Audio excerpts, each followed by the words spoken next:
ഒരു നിശ്ചിത കാലം കഴിഞ്ഞാൽ ഈ പ്രപഞ്ചത്തിൽ കാണുന്ന സർവ്വതും നശിച്ചു. പ്രണവം വളരെ രഹസ്യമാണ്, പ്രപഞ്ച രഹസ്യങ്ങൾ അടങ്ങുന്നതാണ്. ഇപ്പോൾ വേദങ്ങൾ 5ആയിരുന്നു: ഋഗ്വേദം, യജുർവേദം, സാമവേദം, അഥർവവേദം, പ്രണവവേദം, പ്രപഞ്ച രഹസ്യങ്ങൾ അടങ്ങുന്ന വേദം.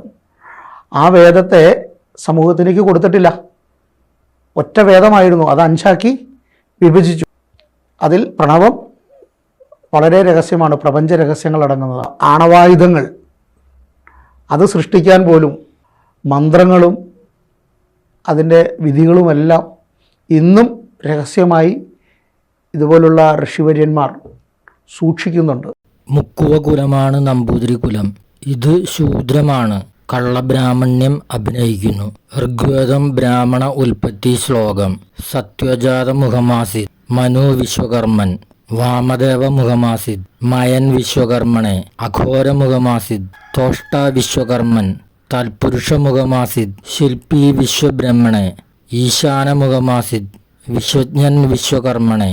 ഇന്ത്യയുടെ പാരമ്പര്യ ടെക്നിക്കൽ ജാതിയാണ് ബ്രാഹ്മണർ. ടെക്നോളജി ചെയ്യുവാൻ ആണ് കൂടുതൽ ബുദ്ധി വേണ്ടത്. ശൂദ്രന്, നമ്പൂതിരിക്ക് ഒഴികെ ബാക്കി എല്ലാ ഹിന്ദുവിനും ടെക്നിക്കൽ ജോലി ഉണ്ട്. ജാതി സമം ജനിതകം. വേദത്തിൽ ജാതി എന്നത് ടെക്നിക്കൽ കഴിവ് വെച്ച് മനുഷ്യരെ വർഗീകരിച്ചത് ആണ്. ജന്മബ്രാഹ്മണർ വിശ്വകർമ്മർ, കർമ്മബ്രാഹ്മണർ മറ്റ് എല്ലാ ഹിന്ദുക്കളും. ശൂദ്രർ വേദവിധി പ്രകാരം സങ്കരം നടന്ന് ഉണ്ടാകുന്ന എല്ലാ ജനവും ശൂദ്രജനമാണ്. സങ്കര സന്തതികൾ നമ്പൂതിരി, വെള്ളനായര്, ഇസ്ലാം, ക്രിസ്ത്യൻ. സങ്കരം നടക്കുന്നത് തെറ്റ് എന്ന് വേദം പറയുന്നു. ഓരോ പ്രാവശ്യം സങ്കരം നടക്കുമ്പോൾ മനുഷ്യർ ടെക്നിക്കൽ ബുദ്ധി കുറഞ്ഞ് മതവിശ്വാസ സ്വഭാവമുള്ളവർ എന്ന ശൂദ്രർ ആയി മാറും. ബ്രാഹ്മണർ ഏകജാതർ ആയ ആശാരി, മൂശാരി, തീയൻ, പുലയൻ, പറയൻ എക്സെട്ര. ശൂദ്രർ ആശാരി പ്ലസ് അരയത്തി സമം വ്യാസൻ. വ്യാസനാണ് ആദ്യത്തെ നമ്പൂതിരി.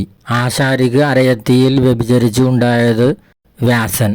നമ്പൂതിരിക്ക് നാഗത്തിക്ക് ഉണ്ടായത് വെള്ളനായർ. ഇത് രണ്ടുമാണ് ഹിന്ദുവിലെ ശൂദ്രജാതികൾ. കറുത്ത നായര് ശൂദ്രജാതി അല്ല, അവർക്ക് സങ്കരം അന്ന് ഇല്ല. ജാതി സംരക്ഷണം ബ്രാഹ്മണർ ചെയ്തത് അവരുടെ ജനിതകം സങ്കരം വന്ന് മാറ്റം വരാതിരിക്കാൻ ആണ്.